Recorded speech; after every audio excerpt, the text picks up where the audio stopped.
खाते हो, देखियो आइ कटे तो मछली का मांस खाते हो, मुर्गे का भी खा लेते जी हो, महाराज के कथा स्थल छे पसंद से और बकरा बकरी उत्तर दो।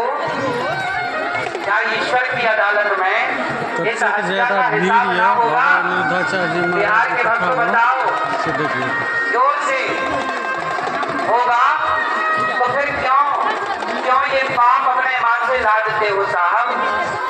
अब नहीं खाओगे ना? कितने लोग नहीं खाएंगे? पक्का वादा? भैया आप नहीं छोड़ोगे मांस, आप नहीं खाते। ये लाल भैया चश्मा वाली, आप खाते हो ना मांस? लाल भैया, ये लाल भैया हो, मांस खाते हो आप?